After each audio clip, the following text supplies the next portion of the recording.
In your 30s, it could be the most abundant time to attract love than any other time of your life.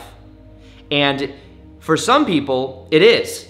For some people, it's the exact opposite. What happens is there's this kind of clock ticking in their head and they're feeling like now is my time. If it's not happening, there's this resistance that's created, and then that gets put into the dating process, and that literally blocks people from coming into your reality, from having those perspectives and from embodying that energy. So in this video, I want to share with you the 6 tips for attracting love if you're 30 or older that will completely transform your life and allow you to finally allow in the relationship that you want. Now, this is stuff that I have shared with many coaching clients. This is stuff that I've seen in many of my friends' lives. This is things energetically that I've experienced in my own life when I talk about the transformation and the energy embodiment that you can begin to take on. It changes everything. Now imagine that there are opportunities all around you, but what happens is there's beliefs there and there's an energy there that's literally blocking them from coming into your life. This is the funny thing about attracting love. Many people believe it's like I'm here, I'm attracting love from over there to over here. It's not actually that way. When you make the inner shifts and you let go of what I'm going to be talking about in this video, you will notice that it comes in very quick because the energy resonant is like already there. It's just you're blocking it from coming into your life. I've seen this happen not only in my own life, but in other people's lives and friends, where when they make these inner shifts, it's like there was almost someone that was trying to make their way in, but it just never actually lined up. But then all of a sudden they energetically shift and it just comes in. Sometimes it's somebody that's like they've known for a while. Sometimes it's somebody that they used to have an attraction to. Sometimes it's somebody completely new that comes out of nowhere. But it's very magical the way this happens. So for this, let's first understand that when it comes to dating in your 30s, realize that what meaning you give that is going to affect the results you get. Now, the first tip for attracting love in your 30s is that if you believe that your time is over, then it will be. If you believe, oh, my prime time was at the age of 23 years old and I'm not 23 anymore, and it hasn't happened yet, if that's the belief, then what is the energy that you're going to be carrying?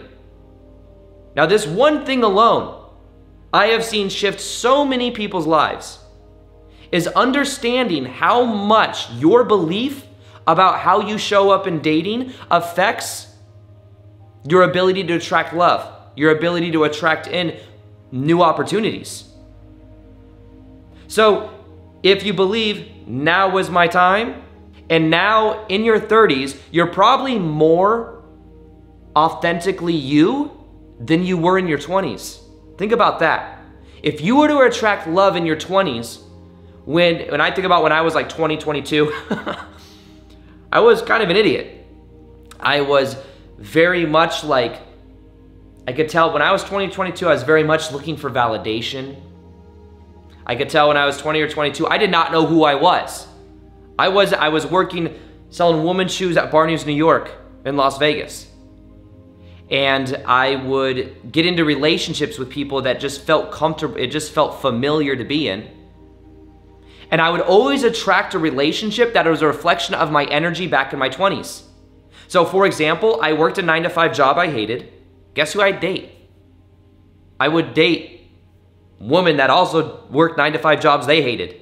So what we'd go do is we'd work the job we hated for 5 days a week, and then we'd go home at the end of the weekend and we would just complain about how much we didn't like our jobs. And we'd have like 1 or 2 days to go out to eat, to do things, and then we'd have to go back into a 5-day work week. Now, interestingly enough, once I started, literally around 26, 27 years old is when I started to kind of like, I guess that's when they say Saturn return and all that stuff. But basically what happened is I started committing to daily vidas on YouTube. I started embodying my purpose. My whole entire life transformed within 6 months. But then, what kind of woman do you think I dated then? Once I was full-time on YouTube, I would only find myself dating women that were also full-time on YouTube. Well, actually, actually that was kind of true for a little bit, but dating women that did what they love. So when I did what I love, I attracted people that did what they love. My energy shifted. Now, the positive part of you dating in your 30s is that most likely you are more the authentic you than you were in your 20s. And by authentic you, you probably have more self-awareness. You're probably more wise. You're probably living your purpose more than you were when you were in your 20s. So guess what? You're more likely to meet someone that is also doing what they love, that is also more self-aware of themselves, because you attract a one-on-one reflection to the energy you embody. So instead of believing my time was up, believe my time is now. I'm in my 30s. I know more of who I am than I ever have before. I know every year that goes on, I understand more and more about myself. I am more confident than I was a year ago, than I was even 2 years ago. Like every year I get more confident. Every year I feel more in my own magnetic frame. So the meaning you give to dating in your 30s is going to affect the reality that you experience. Your beliefs create your reality. Now, my buddies give me shit for this, by the way, in some ways, because I am younger than two of my best friends. They're 6 or 7 years older than me, or yeah, different. They're a little bit older than me. And when we talk about age, they're like, you know, a couple years older, so they're like, oh, you know, once you get this age, then it's like you don't recover as much. This happens, this happens, this happens.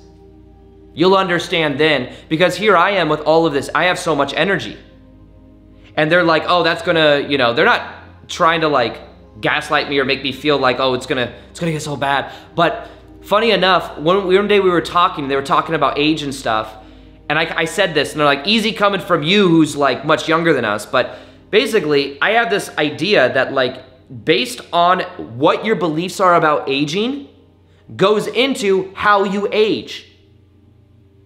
And what happens is if you believe every year I get older, every year I'm gonna get I'm gonna get more tired, I'm not gonna recover as easily or whatever, then I believe that's more likely to become your reality. Now I say that and they're like, oh, age is just a belief, and they kind of like make fun of me saying that. But the thing is every year I do believe that I become more and more confident, more and more magnetic, more and more attractive, more and more healthy anyway. I look better now than I did 2 or 3 years ago.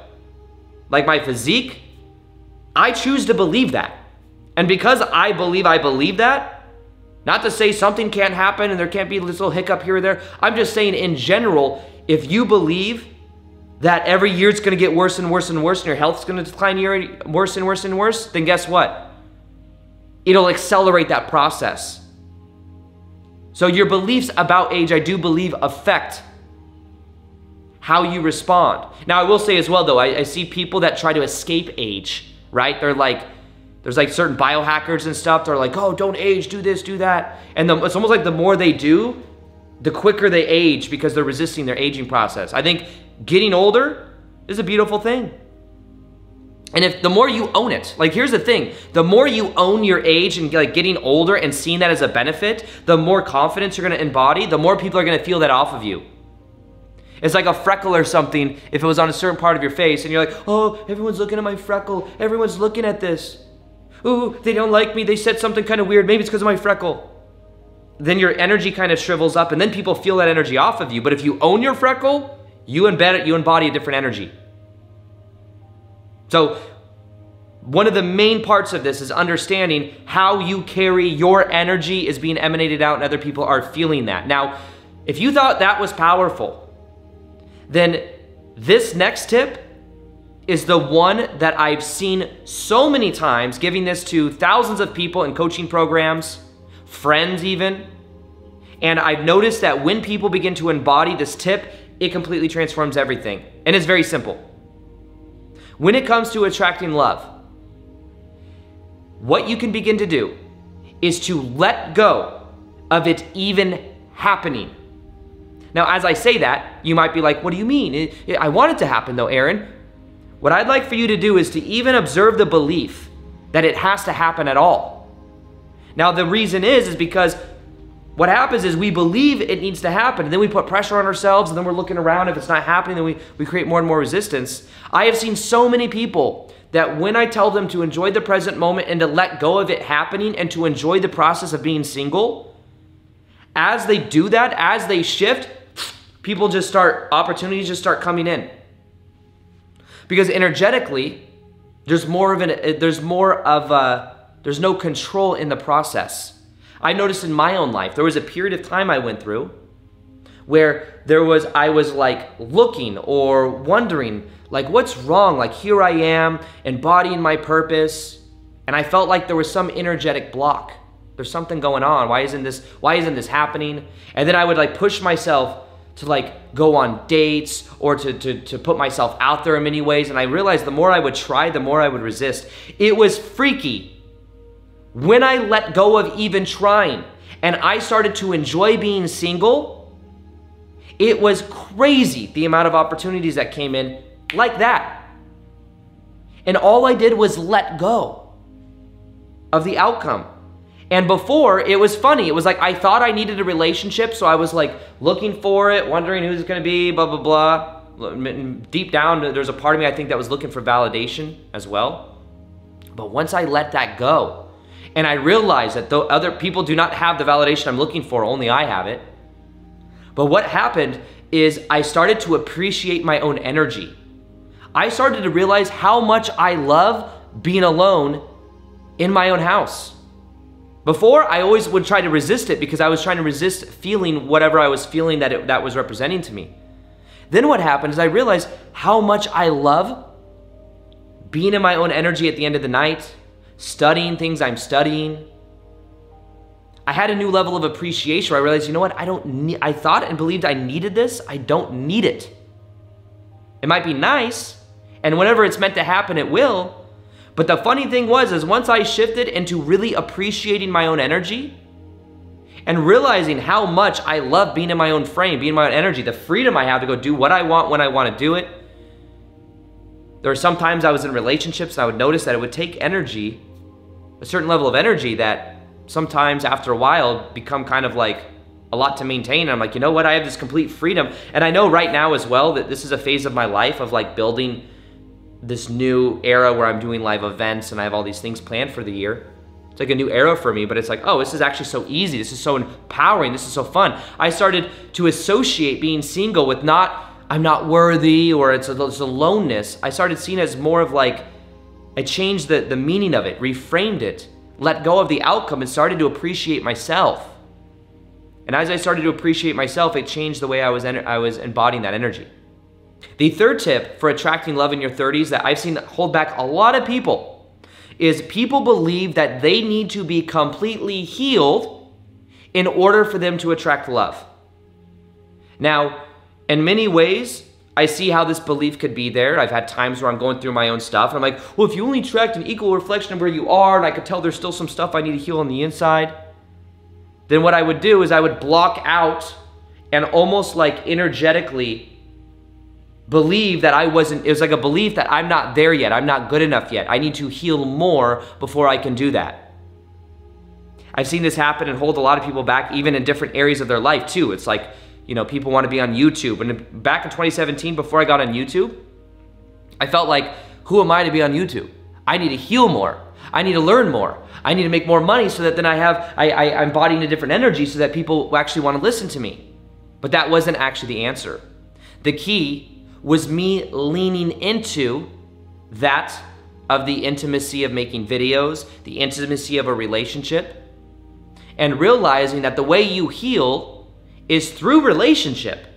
That's part of it. Doesn't mean you need to be in a relationship to heal. There can be definitely a very big benefit in going inwards for a period of time. I've been through many phases where I just kind of like go inwards. I've seen people where after a breakup or something, they immediately get into another relationship to avoid the feelings or to avoid the rejection or whatever it was. I've been in relationships where after I go into a little cocoon and I just heal. But then eventually I could keep going through layers and layers and layers of healing, but then eventually I realized, you know what? It's like, it's gonna happen whenever it's meant to happen and whatever way it's supposed to happen. Sometimes it's like by myself and sometimes it's with other people. So understand if there's a belief there. You notice about the first three we were talking about right now? They're all beliefs. Because whatever you believe to be true is what you experience a reality of. So if you believe you need to be more healed, you believe it really means you believe you're not ready or not good enough. And what you want to do is you want to look at that. And there's a deeper core here when we get to number 4 that changed everything for me in my own personal life. And that is that when we are younger, what happens is if we believe it's the emotion of shame, I'm broken, there's something wrong with me. What happens is we'll go out and we'll date, but if underneath the energy it's there's something wrong with me, I don't feel like I deserve you, I don't feel like I deserve love, then what happens is we literally will block the opportunities from coming into our lives. We'll literally have an energy that just feels a little bit off to the other person because we have this suppressed energy inside of our bodies that hasn't been brought up yet. Now for me, one big thing that I can see that affected me even before the ex-stepmom stuff was when I was 2 or 3 years old, my mom, her dad died. And when her dad died, she went through an extremely emotional process. She told me she lost like 15 or 20 pounds. She wasn't eating. She wasn't sleeping that much. And I imagine the 2 or 3 year old Erin. And I imagine that my mom was going through so much stuff that she probably was in her own head. I could just see it, her in her own head, like feeling all the pain of her dad dying. And she had some, when he died, it was like this big emotional process that put my mom through because my mom also had energy in that dynamic that was like traumatic in the family dynamic. So there's like, it was probably processing a whole bunch of stuff. But what happened, what I imagine happened, is I was a baby, 2 or 3 years old, looking up at mom for either validation, for approval, for nurturing. And there she is going through this process, not sleeping, just in her head like this. And in a moment, little Erin may have been like, there's something wrong. Mom's not present. What's wrong? There's something wrong. There's something wrong. Feeling anxious like there's something wrong with me. Maybe I'm not good enough. Maybe if I change myself a little bit, maybe mom will be okay. Like, what do I need to do? And what then happens is there's a belief that happens that says there's something wrong with me. And there's something wrong in general. And what I found is that energy, then even fast forward a little bit after that, very common thing that happens in families is parents divorce. When parents divorce as kids, we internalize everything. They divorced. Not they weren't good for each other or they couldn't handle their stuff or whatever. They must have divorced because of me. Something I did caused that. That's what little kids think. There's something wrong with me. So then if there's a belief there, an emotion, shame, says something wrong with me, and it's not processed, then what happens is as you go through your life, you end up experiencing more and more a reflection of that. You're dating someone, you're subconsciously letting this energy be there of there's something wrong with me. They feel that, and they're like, okay, there is something wrong with you. It's an energetic thing that hasn't been processed. Now, one of the biggest healing things in my life is the phrase I'm about to share with you. Your mom or dad's divorce when you were younger, if they divorced. Maybe if you had a dad or a mom that cheated on the other. Maybe if you had somebody that was physically or emotionally abusive to you or physically or emotionally unavailable to you. Maybe you felt abandoned growing up. Maybe mom or dad wasn't able to meet your needs when you were younger. The message is that it wasn't your fault. It wasn't your fault. So many times we believe that, oh, this is something to do with me. Maybe I caused this. Maybe if I was different, if I did this, if I did that. It's not your fault. And when you start soaking in the feeling of like understanding it's not my fault, you stop internalizing it. You then see, oh, it's not because I wasn't worthy. It's just they had their own stuff to deal with. That was their stuff to deal with, not mine. Even when I look at growing up from 7 to 15, having the whole abusive stepmom in my life, I could say, see, there was something wrong with me. I'm not worthy. I deserve to be punished for every little thing. I deserve that. I could have internalized that, but then wait, I saw, this is where a lot of healing happened actually. I saw the reason my ex-stepmom treated me that way is because she was treated that way from her dad. She's a narcissist because her dad was that way with her, and that's how she had to survive. Now, I'm not saying it made it right. I didn't look back at my childhood. I was like, oh, thank God I got treated that way for so long and I had no freedom. But what I realized, I was able to understand a little bit more, and it helped me forgive. It helped me realize, oh, it's not my fault. It's not my internalization. I do not need to internalize this. Because when people go out and date, I mean, you can watch videos like this, by the way, and you can see people like, oh, well, this is what you say in this situation, and here's the texting script that you say and all that. To me, that's all surface level fluff. Because it doesn't get down to the core identity. And when you release the trapped emotions, it frees you to so many different things. So questioning the belief in that shame and letting yourself feel, here's the thing about emotion. When you let yourself feel it and you welcome it in, it begins to dissolve. When you don't let yourself feel the emotion and you try to avoid it and you try to watch Netflix, you try to do all these other things, you get out of a relationship, you get into another one, to avoid the feeling, the shame, the broken, the feeling of feeling broken or the abandonment. Feel it. Let yourself feel it. When you feel it, you heal it. And even beyond that, when you feel it, you integrate it. You integrate the past, and you allow yourself to elevate your vibration. Now, take this a step deeper. I'll share with you the one experience that completely transformed my own dating life and also just my own like energy in general. Was actually when I became part of a breathwork practice where I got certified in breathwork. I got certified in breathwork where you breathe in a specific pattern and it brings up a lot of the emotions. I've done them in my 21-day challenges. I've seen 20,000 people go through them. They're so transformative. I've done them a few times. But then I got certified about last year in September. And as I was getting certified, part of it is you go through the breathwork process. You go through and you receive the breathwork. And when I was doing the breath work and going through it, there was always this feeling inside of myself where in past relationships, I was being told, you're not emotionally available.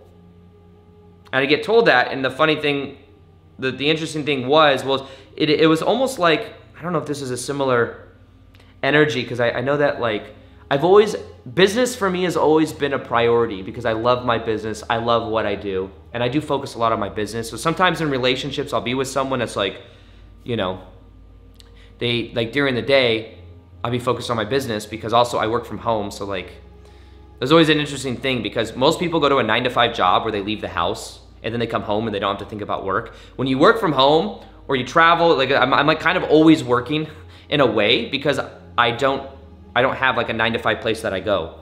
So if I'm at home, there'd be this feeling of like, if I'm around a partner, I have a girlfriend and she's like, you know, like noon or something like that, there'd be like this, she'd always see me working and then it's like, oh, he's always working. And then there was a story, oh, he's not emotionally available. And I was feeling like, oh, I'm not emotionally available. And then eventually what happened is I do this breathwork practice and I realized that it was a while before, like it's been years since I've really cried. Like I'd cry, I watched the movie, what was that movie? Braveheart, I cried. There's movies I'd watch where I cry. But then what happened is I was in breath work, laying there, breathing in the specific pattern, really bringing up this whole emotional availability thing. But what happened was in front of me, there was this woman that began yelling and I could tell she had been through some type of sexual trauma just by the way she was screaming, the energy of it and what she was yelling. In these breathwork ceremonies, energy comes up, you cry, you yell, you laugh. It's pretty much unsuppressed emotion comes up. And in it, this woman starts screaming. And in that moment, before that, I could feel myself starting to cry. And one of the practitioners came over to me and he was trying to help me facilitate the release. And I would release, but there were no tears. But then what happened is the second round, that woman busted out screaming at sexual trauma and releasing that. And as she released that, I could feel in my body the energy that stemmed from my mom's lineage of her family because my mom's side of her family has been through a lot of sexual trauma. In the moment that that lady started screaming, I had a huge release where I could feel my mom's energy. And all of a sudden I began crying. I began having tears flow down my face. I was like uncontrollably crying and releasing all the energy that it felt like it was in my body from my mom's side of the family and that lineage of all that sexual trauma. And what happened is I released that energy and I felt like there was a new level of emotional availability I opened up to, a new level of sensitivity in my heart. And you want to know what happened after that? After that, within days of clearing that energy and having this huge emotional breakthrough, there was information and things that happened in my own personal life with the relationship that I was in at the time that came to the surface that couldn't be suppressed any longer. And in a moment, or within days, something happened to where I ended that relationship. And it was a good thing that this happened. And also, it was a huge energetic shift of freedom. Because now I was saying no to an old energy pattern. It's almost like you meet people that are at the level that you're at, and then when you break, I literally broke through to a new level of emotional availability. And when that happened, it's like it couldn't sustain the relationship that I was in because I'd grown past it. And as I grew past that relationship, it was like I realized as well that the whole time I thought that I was emotionally unavailable, I actually was emotionally available. I could tell I was working on myself, but it wasn't as bad as I thought. It was just, there was a certain level of, I think sometimes people identify, they think that codependency and emotional availability is the same thing. Basically what happens, years ago, I broke out of codependency, about a year and a half, 2 years ago. And as I broke out of codependency, it was like, there was a new way of relating to love. And if someone else is codependent, what happens is they're like, you're not loving me enough, you're not this enough. And it's like, no, it's just I'm not used to, some people I think need that obsession energy, or that, they need someone to need them. And then I realized emotional unavailability is different than that. Now, in an interesting way, a buddy of mine had the exact opposite experience, where he got certified in this breath work, and then he met his partner within days because he energetically leveled up his energy. And within days, he met his partner that he's been with for 2 years now. So funny enough, when you process this emotion, it can have an extraordinarily powerful effect on your own energy. And for me, it brought me out of a relationship, but into a completely new level of healing and freedom. And for my buddy, it brought him into a relationship. So I'm just saying that it's not a bad thing if you break up with someone, if you outgrow that energy. And that's what happened with me. And now there's a new level of myself, a new dimension of myself that I've opened up to where dating is very easy for me. It's not something I seek out. For a while, it's funny. For a while, I was like, oh, dating apps or this or that. And then slowly but surely, I'm like, what the hell am I doing? And I stopped doing that. And then I realized that there was always options around, there was always opportunities and options and amazing people to connect to. It's just that I was in for a while I was in a bubble phase of healing. But then once I moved through that, then I was actually ready, and then it was like, oh, this isn't complicated. So funny enough, it's like the more you release that emotion, the more you open yourself up to new levels of this connection. Now something, by the way, if you're interested in that breath work that I'm talking about, if you haven't checked it out yet, there's a free app you can get on Apple or Android. It's called High Viber. And basically it's an app that you can join where there's a monthly challenge in there. There's guided meditations in there. There's a community of people in there. It's off Facebook. It's a separate app.